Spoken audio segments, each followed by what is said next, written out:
사도행전 28장 23절 한 절입니다. 다 같이 시작.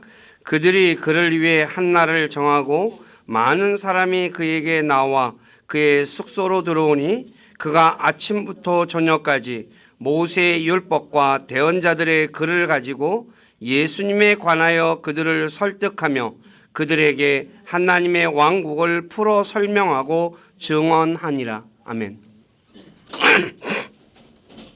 앉으시기 바랍니다. 잠깐 기도하겠습니다. 아버지 하나님 감사합니다.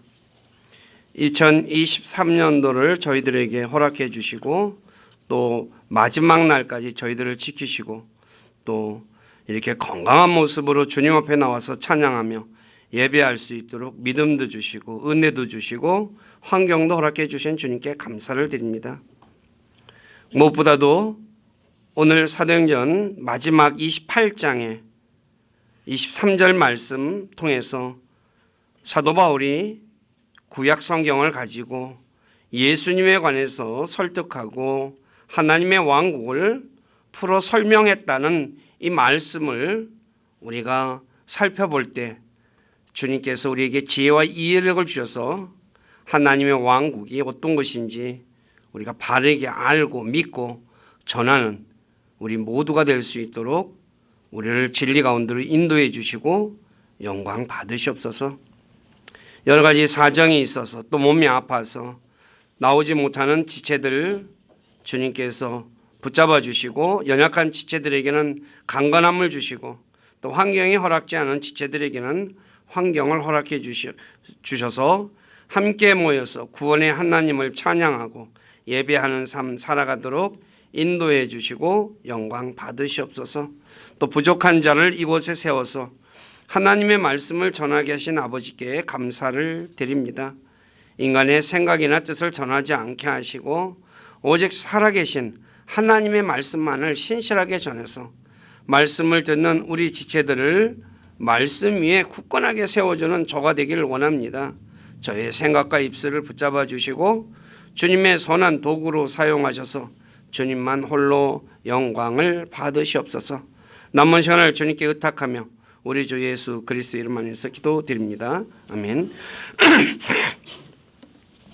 자, 오늘 주제 사도행전 28장 23절에 바울이 모세의 율법과 대언자들의 글을 가지고 예수님에 대해서 하나님의 왕국을 또 풀어 설명했다고 하죠. 그리고 사도행전 28장 마지막 절 31절 역시 사도 바울이 자기가 2년 동안 이제 거기에 로마에 거하면서 자기에게 오는 모든 사람들에게 하나님의 왕국을 선포하고 예수 그리스도에 관한 것을 가르쳤다라고 말해요. 그러니까 바울이 한 내용은 그러니까 딱 두 가지 한 거예요. 뭐 했어요?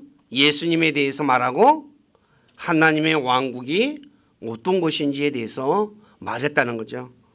네. 아시다시피 모세의 율법과 대언자들의 글은 구약 성경을 말합니다. 구약 성경은 우리가 모세의 율법 5경이라고 하는 모세의 율법과 대언자들, 그 다음에 우리가 흔히 말하는 시가서라고 하는 욥기, 시편, 잠언, 아가서 이런 거를 시가서라고 하죠. 성경에 이것들인데 그냥 큰 틀로 모세의 율법과 대언자들의 글이다라고 말해요. 그러면 도대체 이것을 가지고 어떻게 하나님의 왕국을 설명했냐라는 거죠. 하나님의 왕국이라는 용어는 성경에 모두 72번 기록되어 있는데 구약 성경에는 한 번도 기록되어 있지 않고 신약 성경에만 기록되어져 있습니다.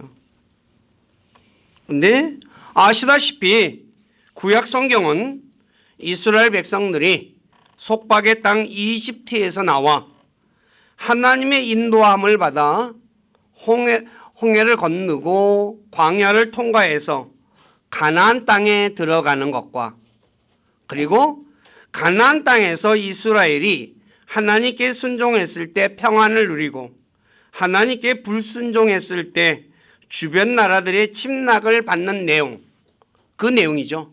뭐 딴 건 없죠. 그리고 끝내 불순종함으로 아시리아와 바벨론에게 멸망당하는 내용, 그리고 멸망당했는데 마지막에 주님이 오셔서 이스라엘을 해방시킬 뿐만 아니라 세계의 으뜸 민족이 되게 하신다는 내용, 이 내용이 구약 성경의 전체적인 겁니다. 그러니까 큰 것이 없죠.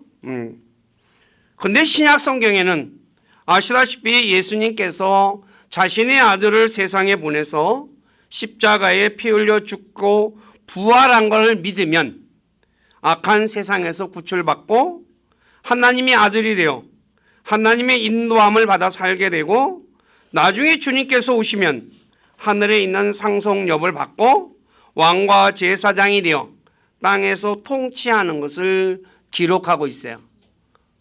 그래서 구약 성경은 이스라엘, 신약은 그리스도인들, 교회에 관한 내용이죠. 그러니까 두 개, 그러면 이걸 두 개를 어떻게 해요? 매치를 시켜봐야 되겠죠. 그러면 하나님의 왕국에 대해서 알게 되겠죠. 아시다시피 구약 성경은 야곱의 12지파로 구성된, 야곱의 12지파, 12아들로 구성된 육신을 입은 이스라엘이 있죠. 신약 성경에는 갈라디아 6장 16절에 말하는 하나님의 이스라엘이라는 교회라고 얘기를 하고 있습니다. 그런데 이거를 구약 성경에 기록된 이스라엘을 사도행전 7장 38절에서는 광야에 있는 교회라고 얘기해요. 그리고 또 저와 여러분들을 뭐라고 얘기해요? 예수 그리스도의 몸인 교회 그래요. 그러니까 구약은 야곱의 12아들로 구성된 육신을 입은 이스라엘 사람들, 저와 여러분들은 예수 그리스도를 믿어서 하나님의 아들들이 된 하나님의 이스라엘이라고 하는 교회, 이 두 개죠. 성경은 크게 두 개입니다. 그리고 야곱의 12아들로 구성된 이스라엘은 땅에 속한 하나님의 백성, 그다음에 예수 그리스도의 몸인 교회는 하늘에 속한 하나님의 백성이라고 말하고 있어요. 그러니까 구약은 아시다시피 이스라엘 백성들이고, 오늘 우리 저와 여러분들은 교회에 대해서 얘기하는 거죠. 그러면 이 내용을 가지고 우리가 한번 보십시오.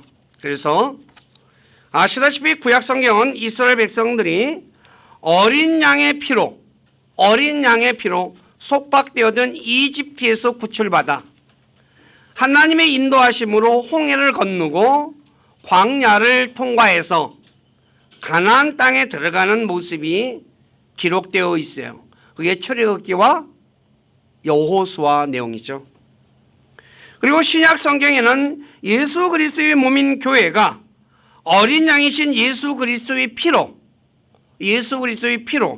악한 세상에서 구출받아 성령님의 인도하심으로 많은 환난을 거쳐 하나님의 왕국으로 가는 모습이 기록되어 있습니다.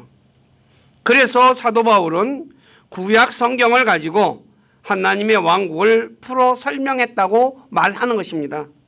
제가 이스라엘과 교회의 같은 점과 차이점에 대해서 교재로 성경 공부 가르쳐 드린 적이 있어요. 근데 그러면 그래서 하나님의 왕국은 구약 성경을 가지고 풀어 설명했는데, 그걸 어떻게 설명했느냐? 제가 예전에 성경 공부 교재 그리스도인의 삶이라는 이 교재에서 이 앞에 도표 보시면, 앞에 도표를 보시면 이 내용이 딱 일치합니다. 이 도표를 보시면 제가 그래서 이걸 가지고 좀 설명을 드리겠어요. 그래서 구약 성경을, 그러니까 이스라엘 백성들이 어린 양으로서 이집트에서 나오죠. 저와 여러분들도 어린 양이신 예수 그리스도를 통해서 세상에서 나오는 거예요. 무슨 말인지 아시겠죠? 그러니까 하나님의 왕국에 들어가는 그 부분을 이렇게 설명합니다. 자, 성경 구절 한번 보시도록 하겠습니다. 첫째, 이스라엘이 어린 양의 피로 속박되었던 이집트에서 구출받았듯이 그리스도인들은 어린 양이신 예수 그리스도의 피로 악한 세상에서 구출받았습니다.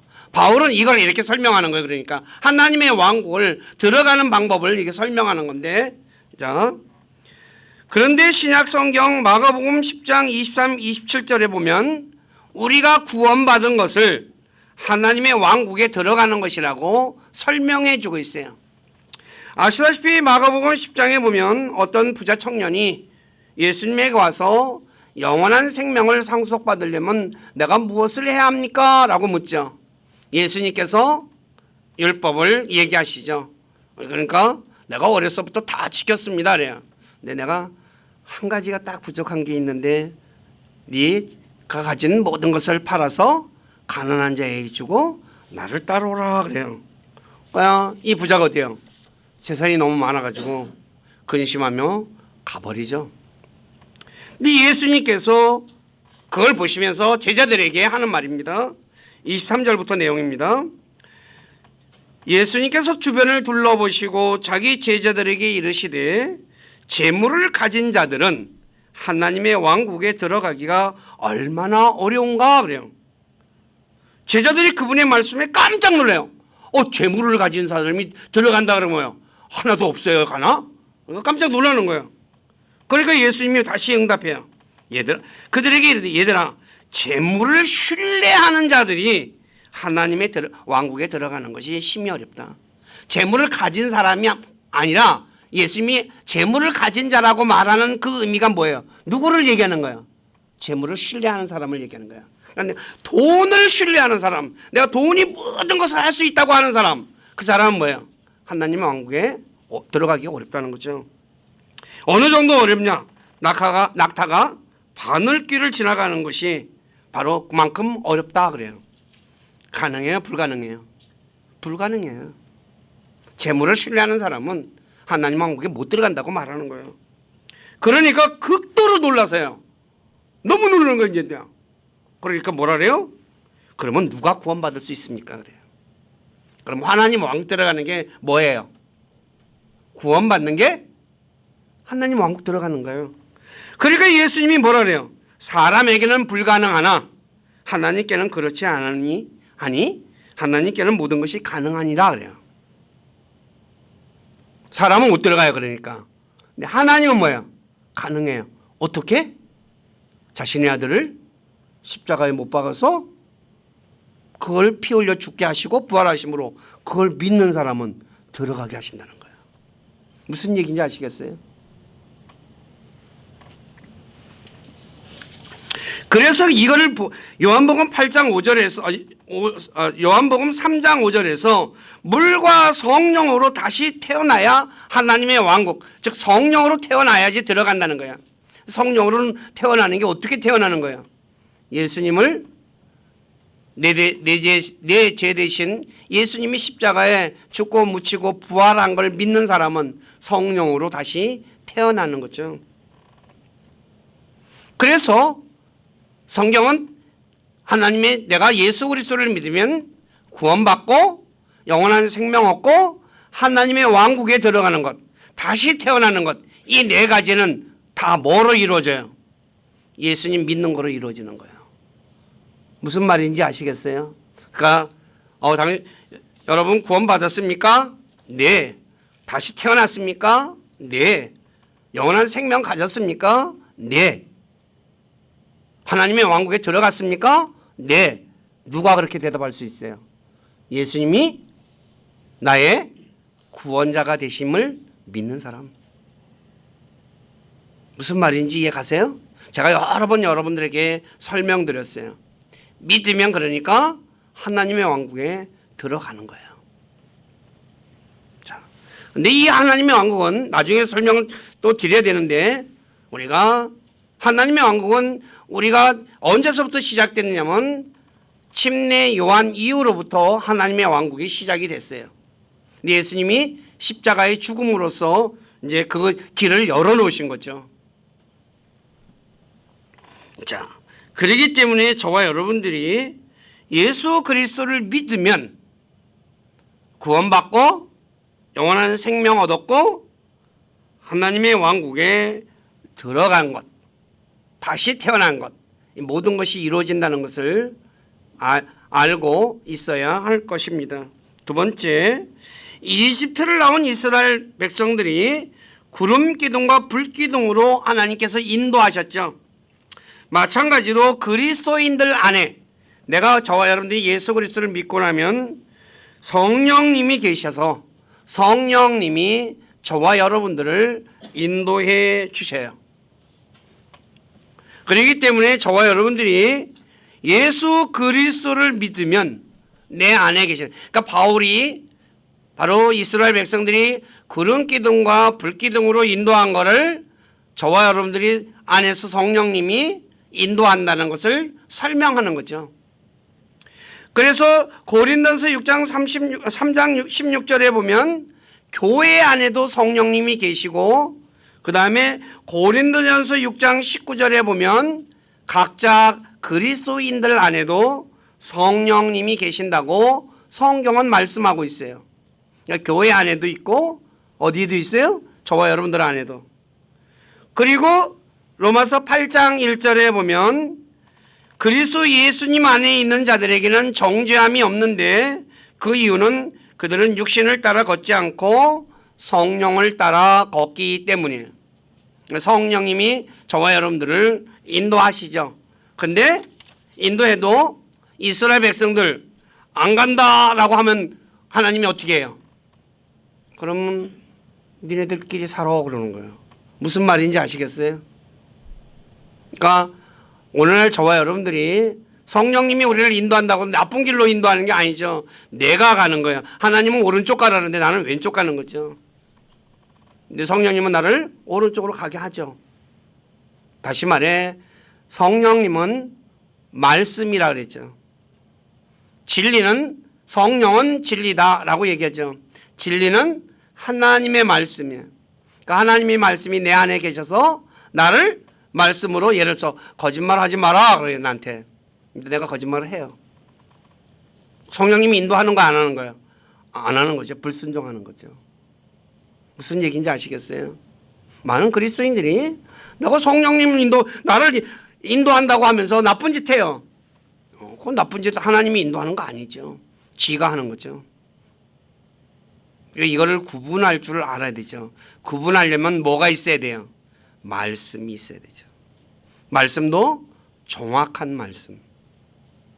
틀린 말씀이 있으면 안 되죠. 가나안 땅에 들어갈 때까지 구름 기둥과 불 기둥이 이스라엘을 떠나지 않았어요.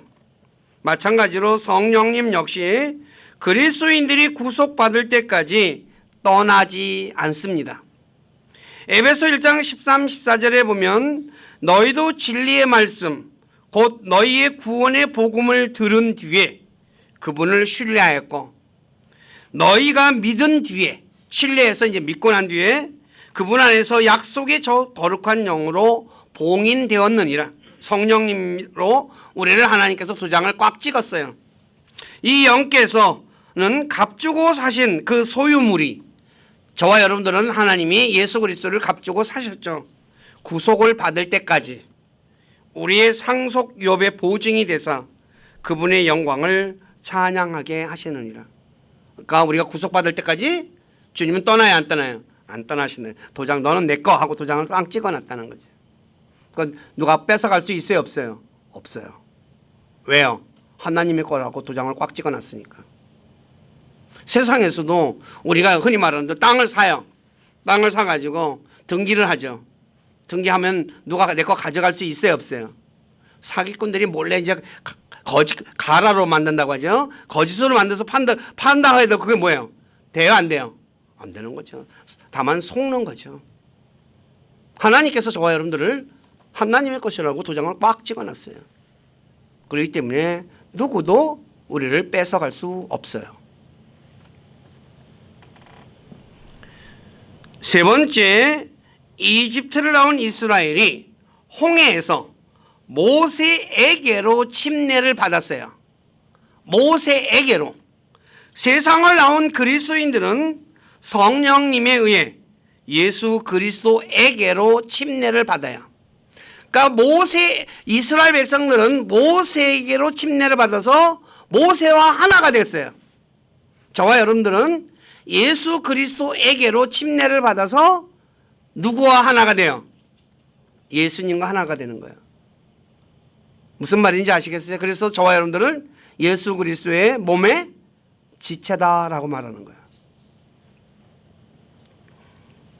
그래서 고린도전서 12장 13절에서 우리가 유대인이나 이방인이나 매인자나 자유론자나 모두 한 성령에 의해, 한 성령이에요. 다른 성령이 아니라 침례를 받아 한 몸 안으로 들어왔으니, 한 몸이 무슨 누구 몸이에요?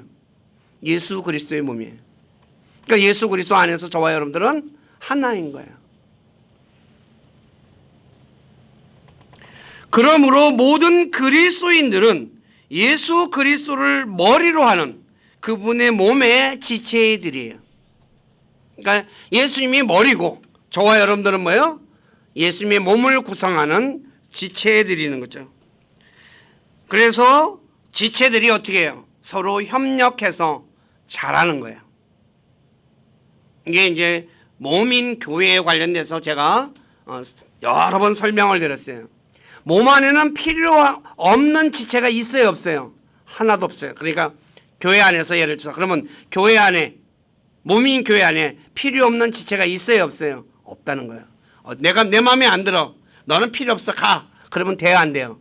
안 되는 거예요. 무슨 말인지 아시겠어요?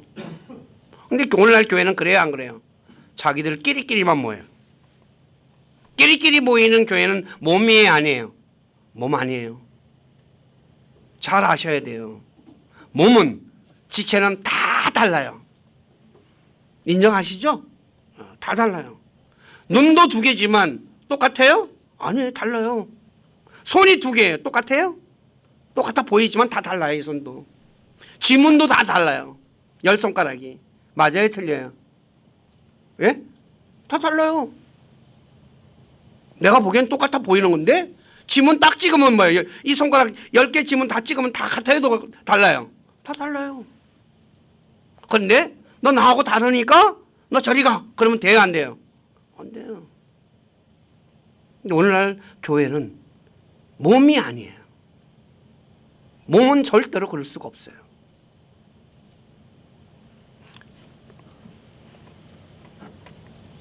구약 성경 신명기 18장 18절에 보면 하나님께서 모세와 같은 대언자를 보내시겠다고 했죠. 그런데 그 바로 예수님이 대언자라고 요한복음 6장 14절에 말씀하고 있죠. 그래서 구약 성경을 가지고 바로 모세를 보내겠다 그랬는데 대언자를 보냈는데 모세와 같은 바로 예수님이 그 대언자다라는 것을 설명하는 거예요. 그렇기 때문에 그래서 하나님께서 모세의 입에 하나님 말씀을 두고 그 말씀에 순종하라 그랬죠. 근데 예수님에게도 똑같이 얘기하죠. 하늘에서 음성이 들리면서 뭐라 했어요? 그의 말을 들으라 그러죠. 예수님이 그래서 바울이 그를 설명하는 거예요. 자, 네 번째, 홍해를 건넌 이스라엘 백성들이 마라에 도착해서 치유하시는 주님을 경험하죠. 네, 마태복음 8장 16, 17절에서 예수님을 치유하시는 주님으로 기록하고 있어요.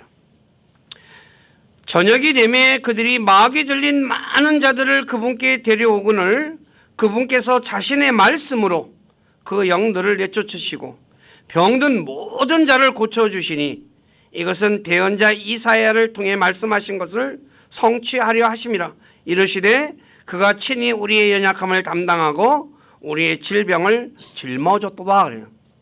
바로 이사야가 얘기한 바로 예수님이 이분이다라고, 그러니까 이사야가 얘기한 분이 바로 예수님이다라고 바울은 설명해 주는 거죠. 자, 엘림에서 이스라엘이 안식을 얻었듯이 예수님은 우리에게 안식을 주시는 분이죠. 그래서 마태복음 11장 28 이하를 보면 수고하고 무거운 짐진 모든 자들아 너희는 내게로 오라. 내가 너희에게 안식을 주리라. 그러니까 수고하고 무거운 짐 짓고 허덕이지 말라는 거야. 나한테 오라는 거야. 그러니 뭐라요? 나는 마음이 온유하고 겸손하니 너희 위에 내 멍에를 메고 내게 배우라. 그리하면 너희가 너희 혼을 위한 안식을 찾으리니 내 멍에는 쉽고 내 짐은 가벼우니라 그래요. 자, 세상 살아가면서 수고하고 무거운 짐으로 인해 고통받는 사람들은 부지기수로 많죠. 근데 그 사람들이 쉼을 얻으려고 하면 누구에게 가야 돼요? 예수님에 가야 되는 거예요. 그리고 예수님의 쉬운 멍에와 가벼운 짐을 메고 배우면 돼요. 그러면 안식을 얻어요. 근데 문제는 오늘 그리스도인들조차도 헉헉거리며 사는 그리스도인들 굉장히 많아요. 근데 예수님에게 잘 안 가요. 그리고 뭘 안 하려고 그래요? 예수님의 멍에와 예수님의 짐을 안 지려고 그래요. 내 짐, 내가 무거워. 나는 예를 들어서 내가 만약에 100kg짜리 짐을 지고 막 헉헉거려요. 가다가 다리가 후들후들 떨려요. 근데 예수님의 짐은 몇 킬로짜리 같아요? 5kg도 안 되는 거예요. 가벼운 거예요. 근데 안 메려고 그래, 그걸. 100kg짜리는 메고 헉헉거리면서 5kg짜리는 안 메려고 그래요. 예수님의 멍에는 쉬워요. 그 멍에가 뭐예요? 예? 멍에가 뭔지 알아요? 예수님의 멍에가 사랑이에요. 사랑. 요한일서 5장에 보십시오.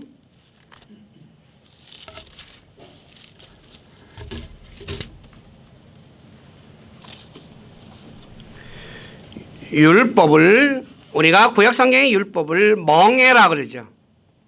근데 예수님 5장 3절에 보면 이러죠. 우리가 그분의 명령을 지키는 것, 이것은 곧 하나님을 사랑하는 것이라. 그분의 명령은 무겁지 아니하니라. 하나님 사랑하는 거 무거워요? 예? 무거워요? 무거워요? 안 무거워요? 안 무거워요. 맘만 먹으면 할 수 있어요.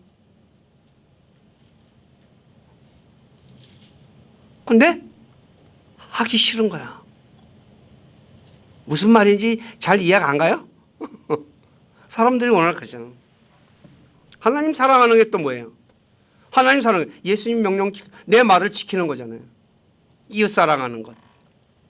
이웃 사랑하면 되거든요.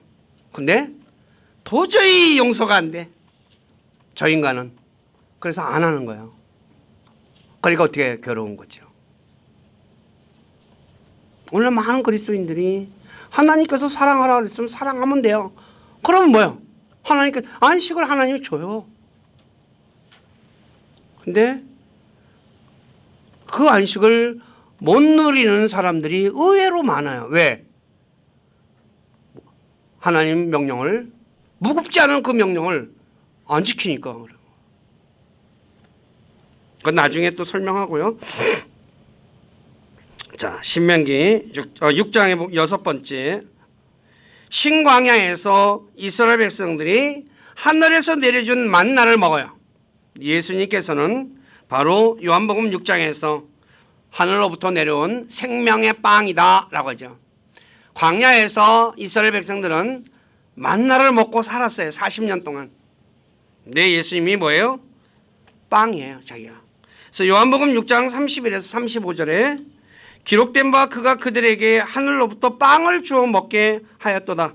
한 것 같이 우리 조상들은 사막에서 만나를 먹었나이다 하매 그때 예수님께서 그들에게 이르시되 진실로 진실로 내가 너희에게 이르노니 모세가 너희에게 하늘로부터 그 빵을 주지 아니하였느니라.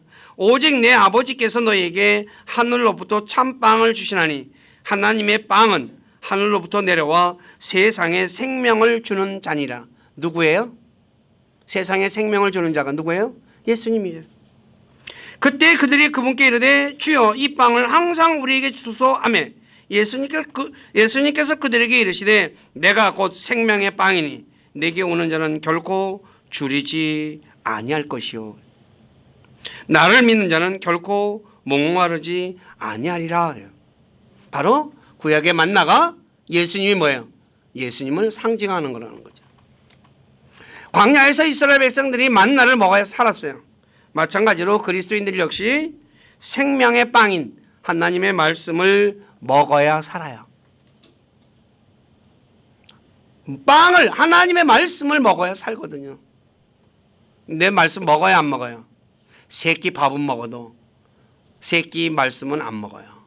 일주일에 한 번도 안 먹으려고 그러죠. 그러니까 영적으로 어떻게 돼요? 여러분들이 일주일 동안 한 끼만 먹고 살면 어떻게 돼요? 예? 비실비실해가지고 힘도 걷지도 못할 거예요.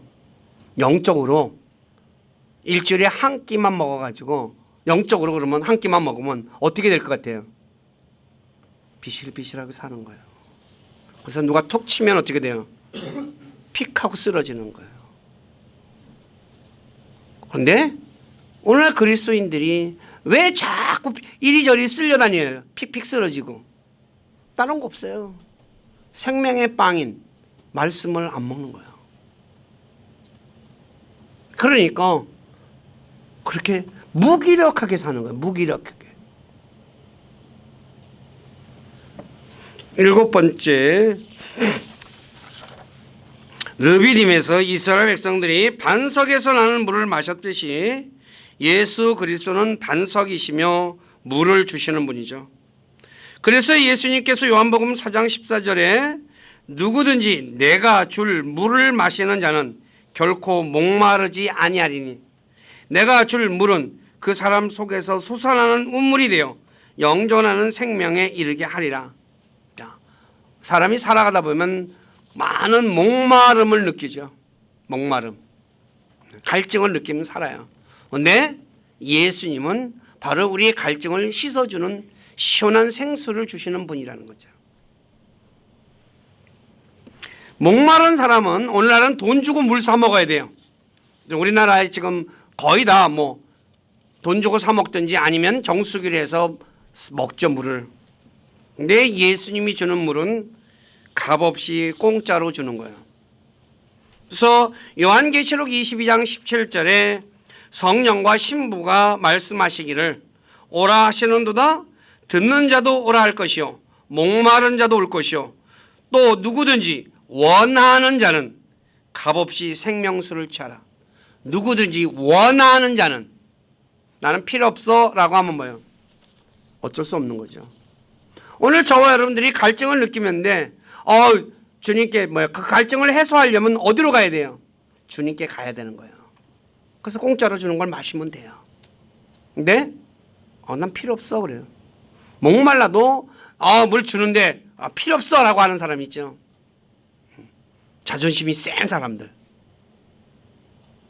그 자존심 센 사람은 갈증 속에서 계속 살 수밖에 없어요. 우리 세상은 공짜를 저도 공짜를 좋아하지 않아요. 왜냐하면 공짜를 좋아하게 되면 어떻게 돼요? 공짜를 좋아하는 사람가 보면 보편적으로 뭐예요? 많이 속아요, 사람들한테. 그래서 길거리에 가서 할아버지 할머니들한테 사람들이 막 붙잡아가지고 막 휴지도 하나 주고 막 그러잖아요. 왜 그래요? 미끼거든. 그죠? 비싼 거 팔아먹으려고. 그래서 10,000원짜리 하나 공짜로 얻었다가 한 10만 원, 20만 원씩 나가는 거예요. 근데 하나님이 주는 거는 사기가 없어요. 하나님이 주는 건 진짜예요. 하나님은 우리에게 공짜로 주셔요. 왜요? 돈 주고 살 수 있는 정도의 값어치를 넘어서는 거기 때문에.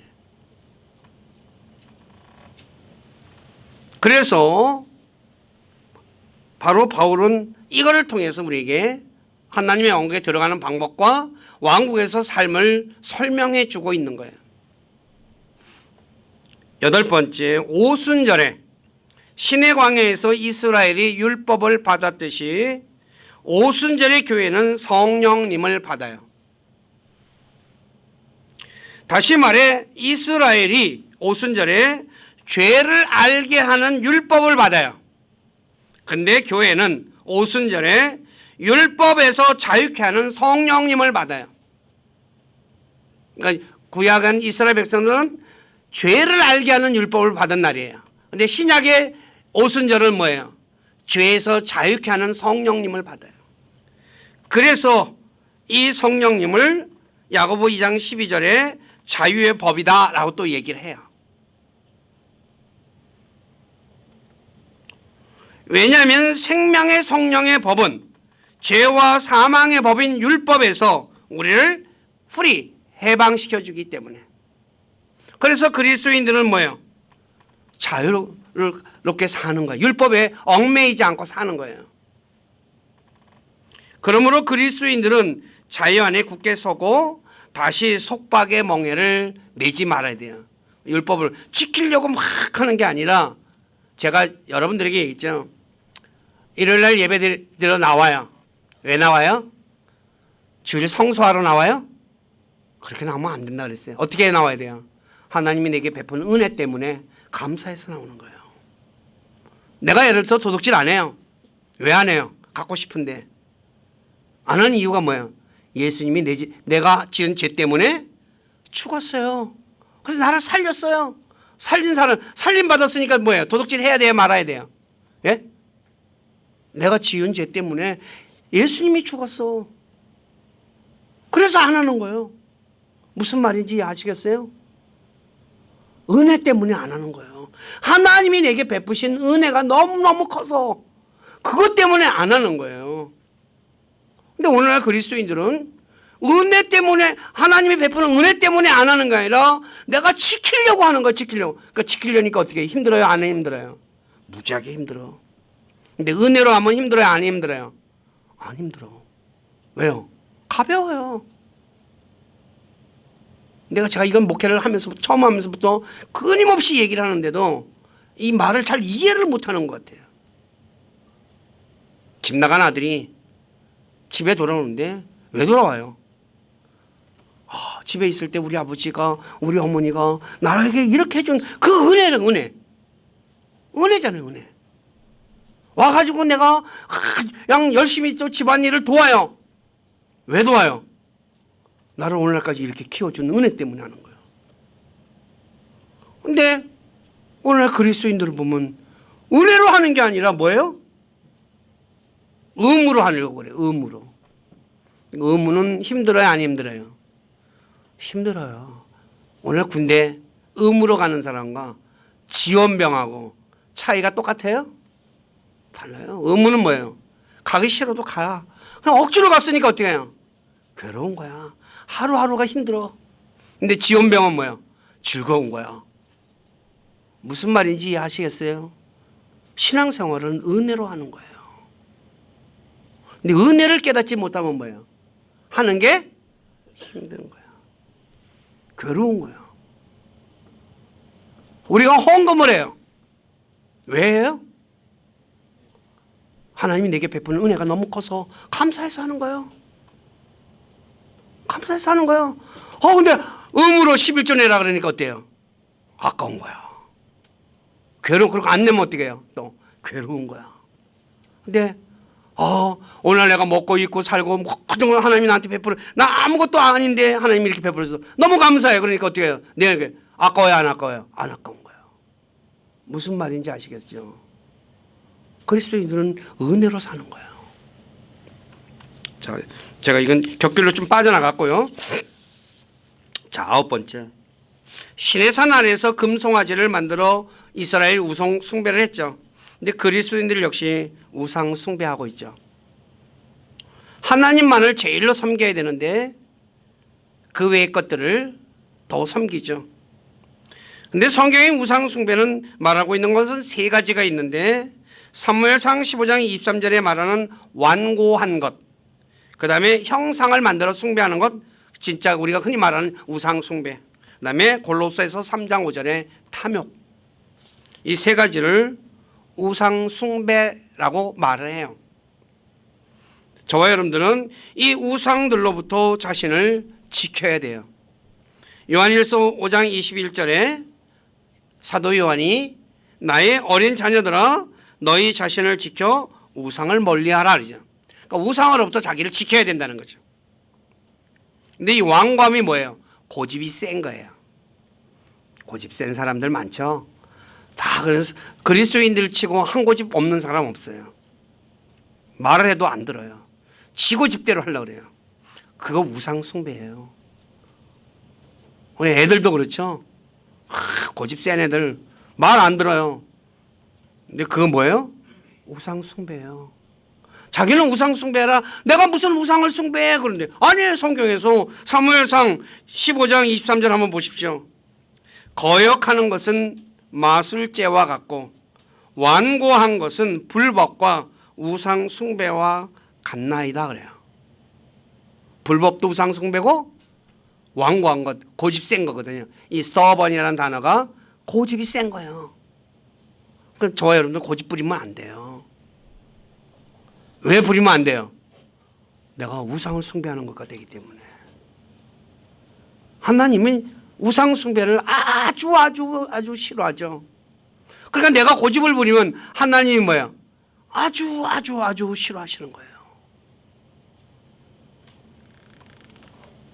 네, 한 가닥 다 해요. 꺾지 않아 절대로. 무슨 배짱인지 저도 잘 모르겠어요. 저도. 네. 설령 앞에서는 예를 들어서 안 하면 자기 고집 피울 수 있어요. 그럼 뭐야? 뒤돌아서 아유 내가 잘못했네 하고 돌아서야 돼요. 고집 부리는 거 아니거든요. 그다음에 제가 잘못했네 글자를 8번이 아니라 10번입니다. 10번 11번인데 제가 잘못 쳤나? 프린트물이 제대로 돼 있어요? 번호를 제가 10번 11번 끝에 건데 가데스에서 이스라엘이 하나님을 거역하죠. 그리스도인들 역시 하나님을 거역하며 살죠. 이스라엘이 가데스에서 가나안 땅 들어가기를 거부하고 이집트로 돌아가려고 한 이유는 아브라함과 이삭과 야곱에게 약속하신 하나님의 말씀을 믿지 않았고 기쁨의 땅인 가나안 땅을 멸시했기 때문이라고 시편 106편 24절에 말해요. 그리고 이 가나안 땅 들어가기를 거부한 사람을 가리켜 믿음이 없는 자녀들이다 라고 말해요. 성경은 가나안 땅을 상속재산이라고 우리 한글로는 이렇게 번역을 했는데 영어는 inheritance라는 똑같은 단어를 써요. 상속재산, 상속유업 똑같은 단어예요. 번역을 이렇게 해놨기 때문에 제가 이렇게 써놓은 거예요. 근데 그리스도인들이 장차 받을 것을 상속유업이라고 말씀하고 있죠. 그러므로 하나님께서 약속하신 하늘의 상속유업을 멸시하면 안 돼요. 에이 뭐 가봐야 알지 뭐 똑같은 거예요. 그리고 에이 뭐 그런 게 다 있어. 이스라엘 백성들 그랬어요. 안 믿었어요. 오늘 저와 여러분들은 어때요? 하늘의 상속유업이 있는 거 믿어요? 예? 그거 진짜 귀한 거 알고 있어요? 에이 뭐 그까짓 것. 에서가 장자권을 뭐예요? 팥죽 광고 팔은 이유가 뭐예요? 장자권을 멸시했기 때문에 그래요. 나 그까짓 필요 없어도 나 살 수 있어. 그래가서 뺏긴 거예요. 오늘날 그리스도인들 중에 하늘의 상속유업에 대해서 관심 없어요. 땅에서 잘 먹고 잘 살기만 하면 돼. 끝.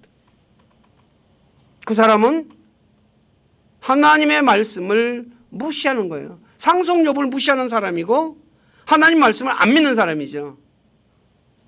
그 사람을 가리켜 바로 성경엔 믿음이 없는 사람이다 라고 얘기를 해요. 오늘 저와 여러분들 잘 아셔야 돼요. 많은 그리스도인들이 하늘의 것에 관심이 없어. 오직 눈에 보이는 이 땅의 것만 관심을 가지고 살아요. 근데 성경은 그런 이스라엘 백성들을 가리켜서 뭐라고 얘기해요? 하나님의 말씀을 안 믿은 사람이라 그래요. 안 믿으니까 뭐예요? 하늘에 있는 건 멸시할 거 아니에요. 믿었는데 어떻게 멸시하겠어요? 성경은 정확하게 얘기를 해줘. 그리고 하나님 말씀 들을 때 자신의 마음을 강팍하게 하면 안 돼요. 단단하게 하면 안 돼요. 네, 하나님 말씀을 이스라엘 백성들은 어땠어요? 자신의 마음을 단단하게 했어요. 말씀을 그러니까 말씀이 들어가야 안 들어가요? 안 들어가는 거예요. 단단한데 어떻게 들어가요?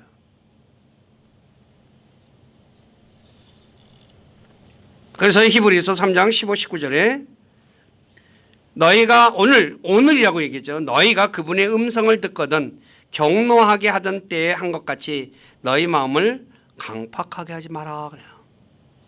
자, 마지막에 9번 여호수아의 인도 아래 믿음으로 요단강을 건너 가나안 땅을 정복했듯이 그리스도인들 역시 구원의 대장이신 예수님의 인도 아래 믿음으로 살아 하늘의 상속욕을 받아야 돼요. 그러니까 이제 여러분들이 날마다 어떻게 살아야 돼요? 예수님의 대장 예수님을 쫓아서 믿음으로 사는 거예요. 군사로서 그리스도인의. 그래서 날마다 살아야 돼요. 그래서 승리하는 것만큼 뭐예요? 가나안 땅을 정복하는 거예요.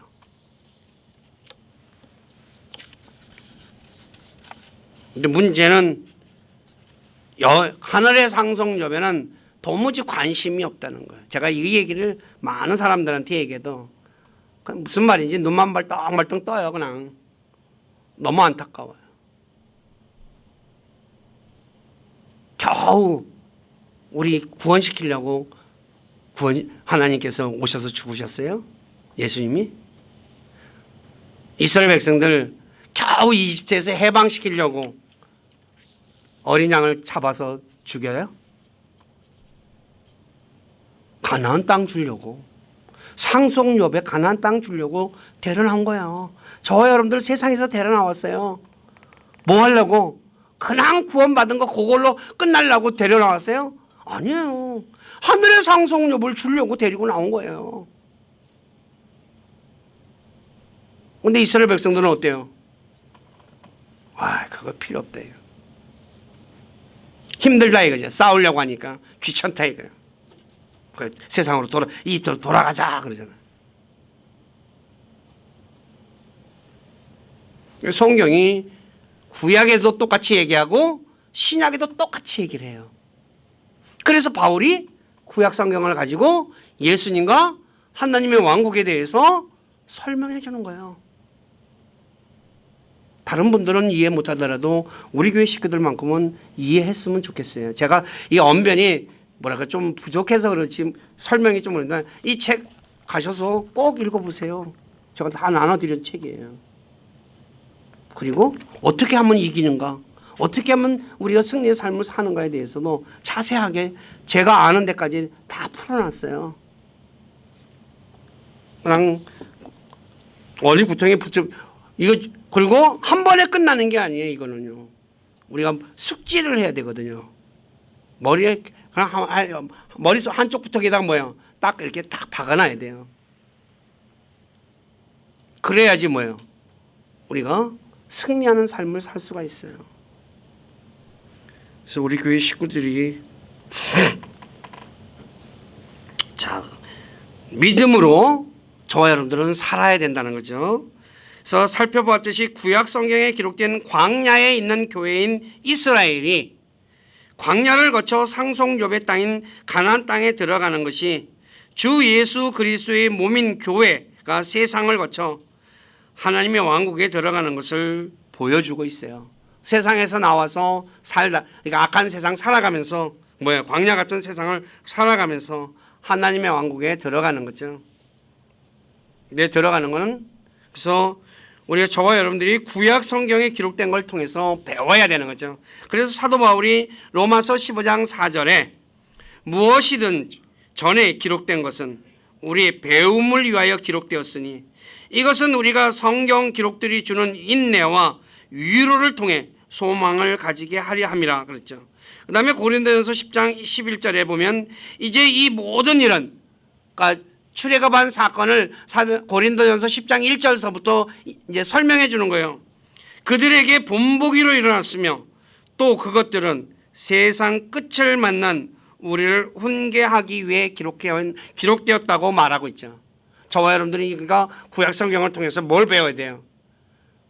인내도 배우고 소망도 배우고 내가 뭘 잘못했는지를 그리고 배우는 거예요. 그래서 성경을 통해서 여러분들이 그래서 우리가 흔히 말하는 대로 간접 경험이잖아요. 책을 많이 읽는다는 거는. 네. 그래서 그거를 통해서 내가 꼭 다 해봐야 되는 건 아니잖아요. 그리고 또 이겨내는 방법도 성경에 다 기록되어 있고, 그래서 저와 여러분들이 세상을 넉넉히 이기면서 승리의 삶 살아서 주님께서 약속하신 하늘의 상속력을 받는 그런 복된 그리스도인이 되기를 다시 한 번 더 부탁드립니다. 기도하겠습니다. 아버지 하나님, 부족한 자가 사도 바울이 모세의 율법과 대언자들의 글, 즉 구약 성경을 가지고 예수님에 관하여서 하나님의 왕국을 풀어 설명했다고 말씀하셨는데, 오늘 부족한 자가 구약 성경의 이스라엘이 교회의 예표가 된다는 것을 가지고 이스라엘 백성들이 어린 양의 피로 이집트에 나와서 가나안 땅을 정복하는 그 내용을 가지고 그리스도인들이 어린 양이신 예수 그리스도의 피로 세상에서 구출받아 하나님의 왕국에 가는 여정에 대해서 말씀을 전했습니다. 어찌 모든 것을 다 전할 수 있겠습니까?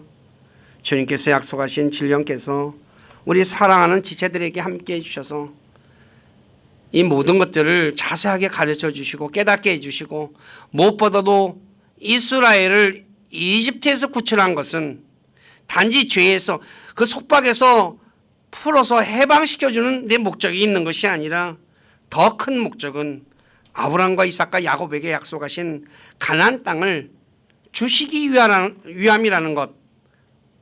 그런데 이스라엘 백성들은 그 기쁨의 땅인 가나안 땅을 멸시했습니다. 하나님 말씀 믿지 않았습니다.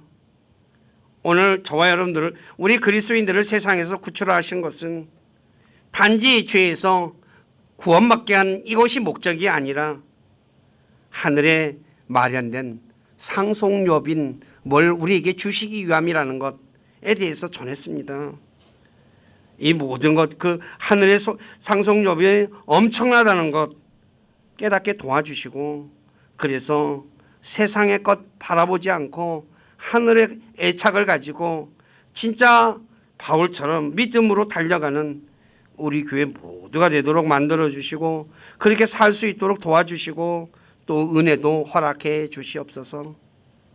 그래서 주님은 영광을 받으시고 저희는 주님이 주시는 놀라운 은혜와 복들 가운데 영원히 거하도록 복 주시기를 우리 주 예수 그리스도 이름 안에서 간절히 기도드립니다. 아멘.